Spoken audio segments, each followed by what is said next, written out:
आज हामी नेपाल विशेष सेवा ऐन 2042 को साबिकको व्यवस्था जगाउने सम्बन्धी विधेयकको सैद्धान्तिक छलफलमा छौँ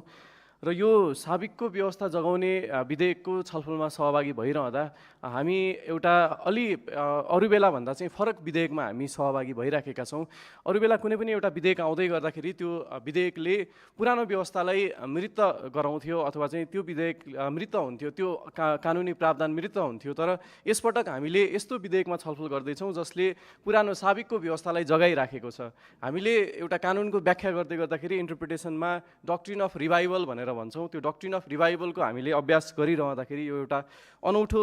अभ्यास गरिराखेको कुरा म यो सदनलाई जानकारी गराउन चाहन्छु। तर यसरी यो अनौठो अभ्यास गरिरहनुको पछाडिको पनि कारण छ, किनभनेदेखि यो हामीले हिजोका दिनमा गृह मन्त्रालयमा भएको राष्ट्रिय अनुसन्धान विभागलाई आज हामीले प्रधानमन्त्री तथा मन्त्री परिषदको कार्यालयमा ल्याउँदैछौँ र ल्याउनुको पछाडि केही कारणहरू मैले देखेको छु, जसमध्ये एउटा संविधानको धारा 266 तर्फ चाहिँ यहाँहरूको ध्यान आकर्षण गराउन चाहन्छु, जसमा राष्ट्रिय सुरक्षा परिषदको गठन गरिएको छ र राष्ट्रिय सुरक्षा परिषदको गठन गर्दै गर्दाखेरि त्यसको प्रमुखमा प्रधानमन्त्री र त्यसको सदस्यमा रक्षा मन्त्री, गृहमन्त्री, परराष्ट्र मन्त्री, अर्थमन्त्री, मुख्य सचिव सहित प्रधान सेनापतिलाई हामी राष्ट्रिय सुरक्षा परिषदमा पाउँछौँ। र त्यो राष्ट्रिय सुरक्षा परिषदले ब्रिफिङ कसलाई गर्छ भन्दाखेरिमा त्यो आदेश अथवा चाहिँ त्यहाँबाट आउने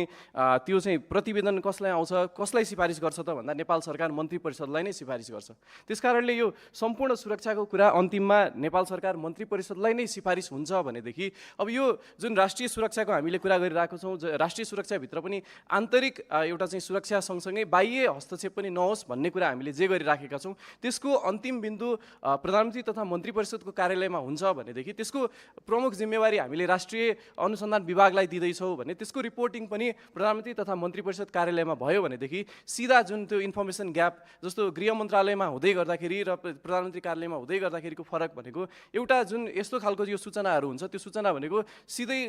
एक हिसाबले जस्तो यो सूचना भनेको पेरिसेबल हुन्छ। यो सूचना हामीले सही समयमा हामीले दिन सकेनौँ भने त्यो सूचनाको महत्त्व, त्यो सूचनाको अर्थ रहँदैन। त्यसकारणले त्यो सही समय सही ठाउँमा सही हिसाबले पुगोस् भन्नका लागि पनि त्यो जुन ग्याप गृह मन्त्रालय मातहत हुँदै जाँदाखेरि त्यो एउटा त्यो लेयरले गर्दाखेरि त्यो सूचना सही समयमा सही ठाउँमा नपुग्न सक्ने एउटा चाहिँ त्यो जुन सन्दर्भ छ त्यसलाई हामीले चिर्नको लागि पनि प्रधानमन्त्री तथा मन्त्री परिषदको कार्यालय अन्तर्गत चाहिँ यो रहनुपर्छ। सँगसँगै हामीले अब अन्य देशका अभ्यासहरू हेर्दै गर्दाखेरि पनि यो हामीले पाएका छौँ। हामीले अब नेपालकै हामीले इतिहास हेर्दै गर्दाखेरि यो 2008 सालमा मातृका प्रसाद कोइरालाको सरकार बनिसके पछाडि एउटा चाहिँ यो गुप्तचरको साङ्गठनिक यो प्रक्रिया हामीले सुरु भएका पाएका छौँ। त्यहाँदेखि आजसम्म आइरहँदाखेरि जुन एउटा चाहिँ कहिले गृह त कहिले प्रधानमन्त्री कार्यालय छ, त्यो चाहिँ अब प्रधानमन्त्री कार्यालय मात्र नै होस्, एउटा जुन स्थायी सरकारको हामीले कल्पना गरेका छौँ र स्थायी सरकारले स्थायी संयन्त्रको रूपमा एउटा राष्ट्रिय अनुसन्धान